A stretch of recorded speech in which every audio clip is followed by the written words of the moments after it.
And this is where my theme of simplifying comes into play. I realize that now that I'm up by a lot of material, I can trade down even more, and I can save both my rooks.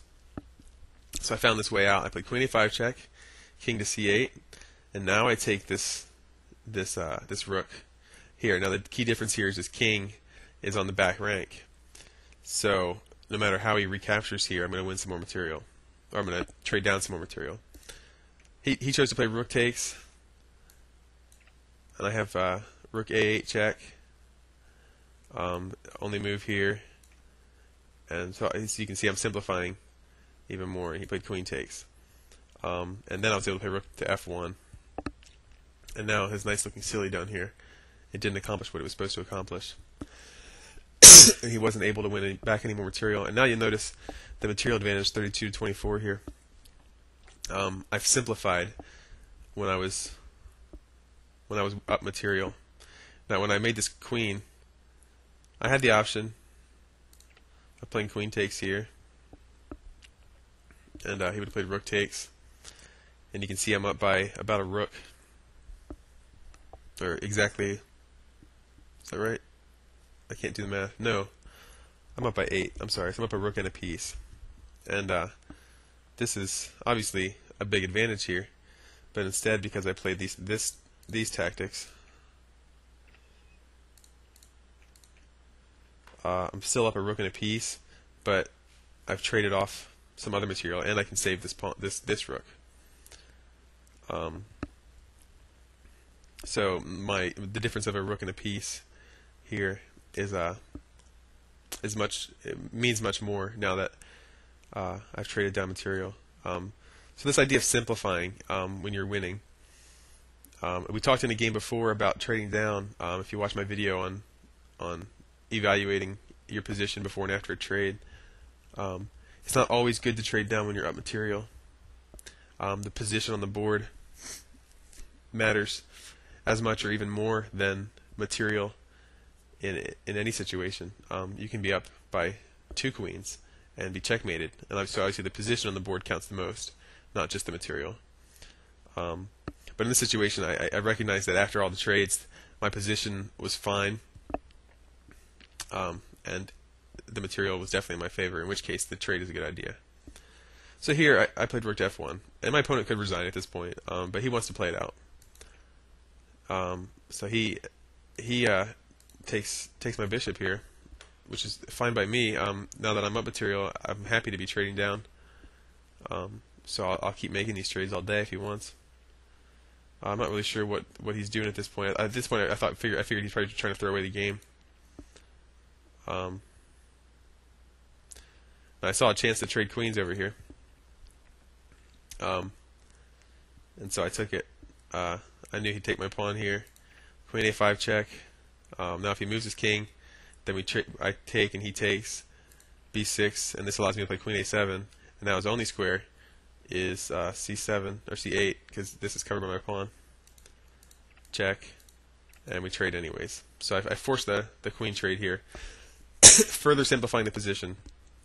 And now I'm just up a ton of material, and this is going to be a very, very easy win. And again, my opponent should have just resigned, but he wanted me to play it out. So I simplify some more. I play my knight move here. Now I'm wanting to take his bishop. He has to move his bishop, at which point I can just take his pawn.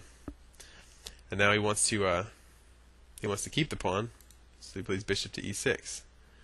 And I offer another trade, further simplifying the situation. If he moves his, he can't resist trading these bishops. He has to either move back and I trade, or he moves forward and I trade. So he took and I took. So I further simplify the position. And this is just, I mean, obviously, that's my rook. En passant capture here, which I don't think he saw. And now I have a passed pawn there. King e8. Put my rook up to g7. Now you notice that my rook keeps him from going anywhere forward towards his pawn except for to f8.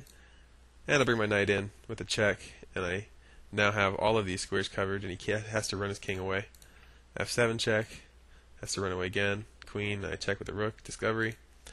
e6, queen e7 check, running him down the board. e5 check, king g4. And there's a number of mates from here. The simplest and also the most fun is to play h3 checkmate. Now it's always fun to checkmate with a pawn, and to be honest, in these situations, I always look for a chance to push the king this way and checkmate with a pawn. So I was happy with this checkmate. Now again, it wasn't a terribly good win for me. I was a lot better than my opponent, and it was a relatively easy game. But I wanted to use it to discuss the idea of simplifying. So always look when your position is better and when material is in your advantage to simplify. Trade down the material. It'll help you to not make as many mistakes. Sometimes if there's queens and rooks on the board and bishops, even if you're up by a whole knight or something, you might miss some tactics if there's a sneaky queen move. Or a bishop taking a pawn, another sacrifice that he can use to win a rook or something. So it's always good to get the heavy pieces off of the board when you're up material, and let your bishops and your knights and your pawns work for you. Especially for beginners, like you're going to want to look to win a pawn maybe, and then just trade down all the way to the end, and try and win the king and pawn end games. So anyways, I hope you found my game instructive, and have a good day. Alright, real quick, I opened up Fritz to analyze this game. The first part of this video I ran just in my Babis Chess client, and with no analysis, just talking through the game. And I found out that I missed a mate and one, which is humbling. But I played this Queen A4 move, remember, and he went ahead and took my pawn. And I played Queen A5 check. Now I'm looking to trade down queens and simplify here. B6, Queen A7 check, King C8, and right here I had Bishop A6, checkmate. And to be honest, I didn't even think to look for a mate. And this is a major weakness of mine, is that I don't look for checkmates in the middle game. I tend to just play to win material in the middle game, and then look for checkmates in the end game. And so I tend to miss situations like this, and it's because I don't spend enough time in tactics books or on the tactics server, and so I miss opportunities to checkmate my opponent much sooner. This game would have been much quicker and easier had I just played bishop to a6. Now it turned out to be rather easy, anyways, and I ended up with this neat little pawn mate here. But I just I'd record this and throw it on there on the end, so you can see something else I could have done with this bishop move, bishop a6 checkmate. Thanks.